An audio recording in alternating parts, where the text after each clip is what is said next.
सोलन में दंत चिकित्सकों की 2 दिवसीय 19वीं राज्य स्तरीय कार्यशाला की शुरुआत हुई। इस कार्यशाला में देश और विदेश के जाने माने दंत चिकित्सक भाग ले रहे हैं। कार्यशाला के संयोजक डॉक्टर रोहित सबलोक ने जानकारी देते हुए बताया कि इस कार्यशाला में 300 के करीब दंत चिकित्सक भाग ले रहे हैं और अपने अनुभवों को एक दूसरे से साझा कर रहे हैं।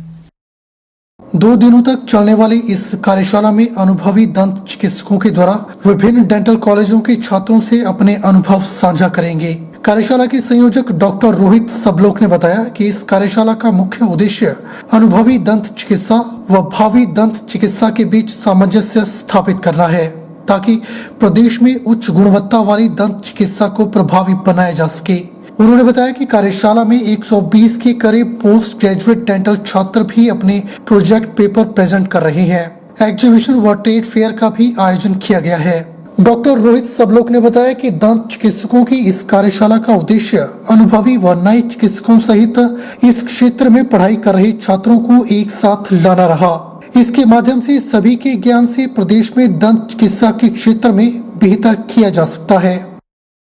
हिमाचल प्रदेश की हमारी 19वीं एनुअल स्टेट डेंटल कॉन्फ्रेंस हो रही है। आपने देखा यहाँ पे लगभग 300 से अधिक डॉक्टर्स आज यहाँ पे इकट्ठा हुए हैं। देश और विदेश से भी आज 8 मेन स्पीकर्स यहाँ पे आज आए हैं, जो यहाँ पे अपने पेपर्स प्रेजेंट कर रहे हैं, जो अपनी नॉलेज यहाँ हिमाचल के डॉक्टर्स के बीच में शेयर कर रहे हैं। उसके अलावा यहाँ पे हमने एक प्रदर्शनी का भी आयोजन किया हुआ है, एक ट्रेड फेयर भी चला हुआ है यहाँ पे साथ में। हमारी कोशिश ये रही है कि 2 साल के बाद अब जब कॉन्फ्रेंस हो रही है कि मैक्सिमम बच्चों को, मैक्सिमम डॉक्टर्स को हिमाचल के, उनको बाहर के जो डॉक्टर जिस गति से काम कर रहे हैं, जो इतना अच्छा काम कर रहे हैं, उसको हम यहाँ पे शेयर कर सकें, उनके साथ उनका अनुभव हम लोग बांट सकें, ताकि हम लोग अपने प्रदेश में भी उस लेवल का काम कर सके और जो हमारी यहाँ की जो हिमाचल की जनता है, हम उसकी सेवा कर सकें एक अच्छे और एक अनूठे तरीके से। हिमाचल किसान सभा ने ऊना में लड्डू बांटकर संयुक्त किसान मोर्चे की जीत और किसानों की घर वापसी की खुशी मनाई। जिले की ऊना सदर विधानसभा के गांव सनोली के गुरुद्वारा बाबा जवाहर सिंह जी में हिमाचल किसान सभा और अन्य किसान जत्थेबंदियों के कार्यकर्ताओं ने किसानों की विजय पर अरदास करके शुक्राना किया और प्रसाद बांटा। हिमाचल किसान सभा की जिला इकाई के उपाध्यक्ष रंजीत सिंह मलुकपुर ने किसान सभा की तरफ से पूरे प्रदेश में इस ऐतिहासिक जीत की खुशी में लड्डू बांटे जाने की बात कही। इसी कड़ी में ऊना में भी लड्डू बांटे गए। हिमाचल किसान सभा ने किसानों की मांगों को लेकर संयुक्त किसान मोर्चे की तर्ज पर शिमला में एक आंदोलन करने का भी दावा किया। इस आंदोलन के माध्यम से हिमाचल के किसानों की समस्याओं को हिमाचल सरकार द्वारा मनवाए जाने का प्रयास किया जाएगा। ਅੱਜ ਦਾ ਦਿਨ ਹੈ ਸਾਡੇ ਲਈ ਬਹੁਤ ਹੀ ਖੁਸ਼ੀ ਦਾ ਦਿਨ ਹੈ। ਜਿਸ ਤਰ੍ਹਾਂ ਤੁਹਾਨੂੰ ਪਤਾ ਹੀ ਹੈ ਕਿ ਭਾਰਤ ਸਰਕਾਰ, ਤਾਨਾਸ਼ਾਹ ਸਰਕਾਰ ਜਿਹੜੀ ਦਿੱਲੀ ਦੇ ਮੋਰਚੇ ਤੇ ਹਾਰ ਪ੍ਰਾਪਤ ਹੋ ਗਈ ਉਹਨੂੰ ਤੇ ਕਿਸਾਨਾਂ ਦੀ ਜਿੱਤ ਪ੍ਰਾਪਤ ਹੋਈ, ਤੇ ਅੱਜ ਦਾ ਦਿਨ ਸਾਨੂੰ ਕਿਸੇ ਪਰਬ ਤੋਂ ਘੱਟ ਨਹੀਂ ਹੈ। ਜਿੱਦਾਂ ਦੀਵਾਲੀ ਜਾਂ ਈਦ ਦਾ ਦਿਨ ਹੈ, ਇਸੇ ਤਰ੍ਹਾਂ ਹੀ ਅੱਜ ਦਾ ਸਾਨੂੰ ਦਿਨ ਹੈ। ਔਰ ਸਾਡੀ ਇੱਕ ਜਿੱਤ ਤਾਂ ਇਹ ਜਿਹੜੇ ਕਾਲੇ ਕਾਨੂੰਨ ਵਾਪਸ ਹੋਏ ਇਹ ਹੋਈ, ਤੇ ਇੱਕ ਸਾਡੀ ਬਹੁਤ ਬੜੀ ਜਿੱਤ ਹੋਰ ਪ੍ਰਾਪਤ ਸਾਨੂੰ ਹੋਈ, ਜਿਹੜੀ ਜਿਸ ਤਰ੍ਹਾਂ ਪਹਿਲੇ ਸਿਸਟਮ ਸੀਗਾ ਕਿ ਪੂੰਜੀਵਾਦੀ ਲੋਕਾਂ ਨੂੰ ਪੁੱਛ ਕੇ ਹੀ ਕੇਂਦਰ ਸਰਕਾਰ ਕਾਨੂੰਨ ਬਣਾਉਂਦੀ ਸੀ। ਹੁਣ ਜਿਹੜੀ ਸਾਡੀ ਕਮੇਟੀ ਬਣੀ ਹੈ 5 ਮੈਂਬਰੀ ਕਮੇਟੀ, ਇਹ 500 ਸੰਸਦ ਤੋਂ ਭਾਰੂ ਹੋਊਗੀ। ਇਸ ਪਹਿਲਾਂ ਇਹ 500 ਸੰਸਦ, ਉਹ ਤੋਂ ਬਾਅਦ ਸਾਡੇ 5 ਮੈਂਬਰੀ ਕਮੇਟੀ ਤੋਂ ਪੁੱਛਿਆ ਜਾਏਗਾ ਤਾਂ ਕਾਨੂੰਨ ਹਰੇਕ लागू होएगा। इस तरह कानून लागू नहीं होंगे। साडी बहुत ही बड़ी जित है हिमाचल में है। हिमाचल में भी देखा जाए तो हिमाचल में लड़ाई लंबी होगी, क्योंकि जहाँ पे कोई मंडी नहीं है, ना कनक की मंडी है, ना कनक की मंडी है, ना मक्के की मंडी है, ना ही झोने की मंडी है। जो इस बार झोने की मंडी खोली है तो उन्होंने रजिस्ट्रेशन का नाम लेके लोगों को परेशान बहुत किया। और हम किसान सभा वाले ये बोलते हैं कि इस बार कनक के सीजन पे हिमाचल गवर्नमेंट पे दबाव बनाएंगे कि हमारी कनक की जो फसल है वो पक्की मंडी खोली जाए। ऊना में 2 खोली जाए, चाहे 3, जहां जहां कनक होती है वहां मंडी पक्की खोली जाए। और आगे के लिए जो झोने की फसल है वो ही हम पंजाब के तरफ से ही जाएंगे, झोना फेंक के या कनक फेंक के किसान आ जाएंगे। ये नहीं रजिस्ट्रेशन कराएंगे, रजिस्ट्रेशन कराने के लिए 5-5 दिन किसी का नंबर ही नहीं आया। कहते हैं कि जोश और जुनून का संगम हो तो इंसान बड़े से बड़ा काम करने में भी सफल हो जाता है। इसी उदाहरण को साक्षात्कार दिखाया है तमिलनाडु के देवा दिनेश ने। दरअसल देवा अपने राज्य तमिलनाडु से देश के विभिन्न हिस्सों से होते हुए लद्दाख तक की साइकिल यात्रा पर निकले हैं।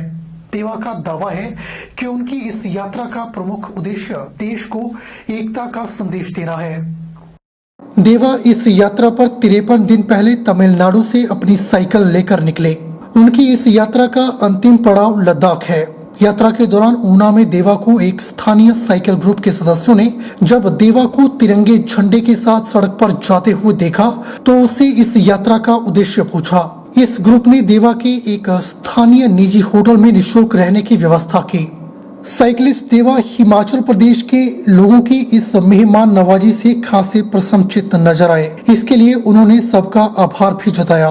देवा ने तमिलनाडु से लद्दाख की इस यात्रा के बारे में बताया कि वो जाना तो मनाली की अटल टनल से होकर चाहते थे, लेकिन बर्फीले खराब मौसम के कारण उन्हें यात्रा को वाया पठानकोट करना पड़ा।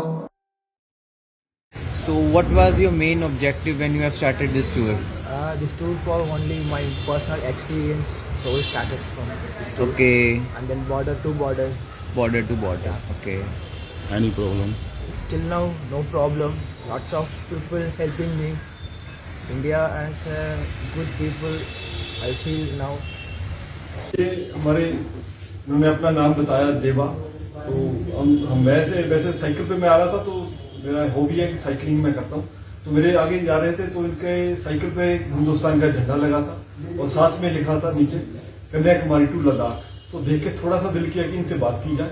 तो मैंने इनके पास जाके इनसे पूछा, तो इन्होंने बताया कि ये कन्याकुमारी से लद्दाख तक जा रहे हैं और एक मोटिवेशन बड़ी मेरे को भी लगा कि दिल में आया कि इनसे सारा पूछा जाए। तो बातों में इन्होंने सारा जिक्र हुआ, तो फिर लगा कि इनके लिए कुछ किया जाए या इनका है कि हम क्या कर सकते हैं इनकी हेल्प के लिए। तो फिर मेरा दोस्त है मनीष जी, उनको बुलाया मैंने और देन फिर हमने बातचीत हुई। तो इनको अब जो भी है यहाँ पे रहने का और प्लस हमें भी बड़ा अच्छा लगा। Govind Sagar adventure and water sports association एवं पर्यटन विभाग के अंतर्गत Govind Sagar tour and travel agency के संयुक्त तत्वावधान में अटल बिहारी वाजपेयी पर्वतारोहण संस्थान मनाली के सहयोग से एक दिवसीय वाटर स्पोर्ट्स फ्रेंडली मीट का आयोजन किया गया। वाटर स्पोर्ट्स फ्रेंडली मीट में मुख्य अतिथि एसडीएम सदर बिलासपुर सुभाष गौतम एवं Himachal Pradesh kayaking and canoeing association के राज्य सचिव ईशान अख्तर ने विशेष रूप से शिरकत की। Govind Sagar adventure and water sports association के पदाधिकारियों सराज अख्तर एवं निर्मला राजपूत ने बताया कि पिछले कई वर्षों से एसोसिएशन गंभोरला ट्रसल में पर्यटन को विकसित करने के लिए कटिबद्ध है। इसी कड़ी में कीरतपुर मनाली 4 लेन निर्माणाधीन पुल गंभोरला ट्रसल में पर्यटन को बढ़ावा देने के लिए एक दिवसीय adventure and water sports friendly meet का आयोजन किया गया, जिसमें हिमाचल प्रदेश के जिला बिलासपुर, हमीरपुर, शिमला, कुल्लू, ऊना, कांगड़ा और मंडी के लगभग 60 खिलाड़ियों ने भाग लिया। इसके अलावा इलाका व बिलासपुर वासियों ने एडवेंचर एंड वाटर स्पोर्ट्स का लुत्फ उठाया। मुख्य अतिथि एसडीएम सुभाष गौतम ने हरी झंडी दिखाकर वाटर स्पोर्ट्स फ्रेंडली मीट का शुभारंभ किया।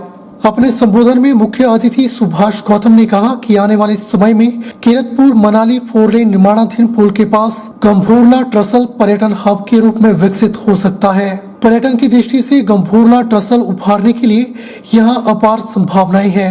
उन्होंने Govind Sagar adventure and water sports के सभी पदाधिकारियों की सराहना की, जो इस इलाके को पर्यटन के रूप में विकसित करने के लिए कई वर्षों से प्रयासरत हैं। वहीं बिलासपुर वासियों एवं खिलाड़ियों ने feel free kayak, dragon boat, rafting एवं पैडल बोट सहित अन्य वाटर स्पोर्ट्स खेल गतिविधियों में बढ़ चढ़कर भाग लिया। जिला बिलासपुर के गंभोरला ट्रसल ग्राम पंचायत नौनी के अंतर्गत आज हमारे सभी खिलाड़ी यहां गंभोरला ट्रसल के पास आए हैं और ये जो जगह पड़ती है आप देख रहे हैं, ये 4 लेन के जो पुल यहाँ बन रहा है, ये पूरे उत्तरी भारत ही नहीं पूरे देश के पर्यटक यहाँ से मनाली की तरफ गुजरेंगे और आज इसी कड़ी में वाटर स्पोर्ट्स का एक ट्रायल, एक वाटर स्पोर्ट्स की फ्रेंडली मीट का आयोजन Govind Sagar adventure and water sports association एवं Himachal Pradesh kayaking and canoeing association के शुभ तत्वावधान में यहाँ किया जा रहा है। हमारे बीच में अटल बिहारी पर्वतारोहण संस्थान मनाली के अंतर्गत लुणु वाटर स्पोर्ट्स कॉम्प्लेक्स के प्रभारी आदरणीय जन्म ठाकुर जी की अध्यक्षता में यहाँ पर वाटर स्पोर्ट्स फ्रेंडली मीट का आयोजन किया जा रहा है। बुलेटिन में फिलहाल वक्त हो चला है एक छोटे से ब्रेक का। ब्रेक के बाद तुरंत हाजिर होते हैं।